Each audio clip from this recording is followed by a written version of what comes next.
السلام علیکم ورحمۃ اللہ وبرکاتہ۔ میت کے ساتھ قبر میں جسم میں کیا کیا تبدیلی آتی ہے؟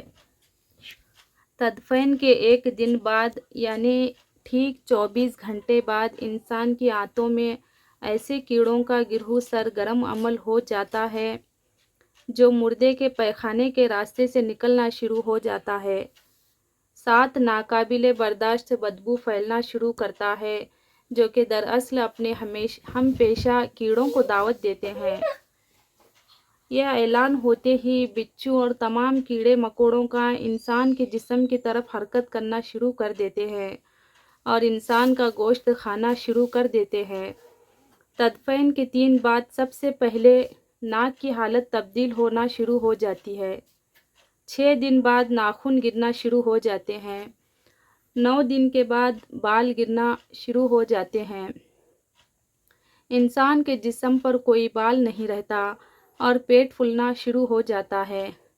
17 دن بعد پیٹ پھٹ جاتا ہے اور دیگر اجزاء باہر آنا شروع ہو جاتے ہیں۔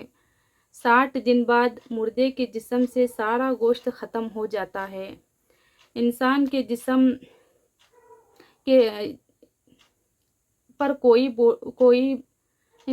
جسم پر بوٹی کا ایک ٹکڑا بھی باقی نہیں رہتا۔ 90 دن بعد تمام ہڈیاں ایک دوسرے سے جدا ہونا شروع ہو جاتی ہیں۔ 1 سال بعد ہڈیاں بوسیدہ ہو جاتی ہیں اور بالآخر جس انسان کو دفنایا گیا تھا اس کا وجود ختم ہو جاتا ہے۔ تو اے غرور، تکبر، حرص، لالچ، گھمنڈ، دشمنی، حسد، بغض، جلن، عزت، وقار، نام، عہدہ، بادشاہی، یہ سب کہاں جاتا ہے؟ سب کچھ خاک میں مل جاتا ہے۔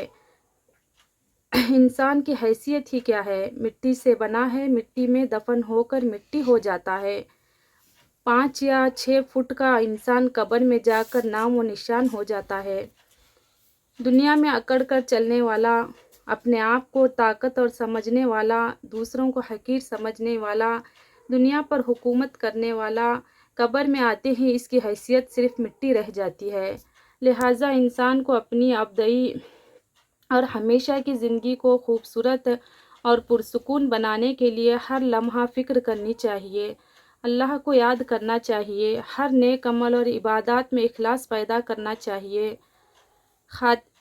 اور خاتمہ بالخیر کی دعا کرنی چاہیے۔ اللہ رب العزت مجھے اور آپ سب کو عمل کی توفیق عطا فرمائے، آمین یا رب العالمین۔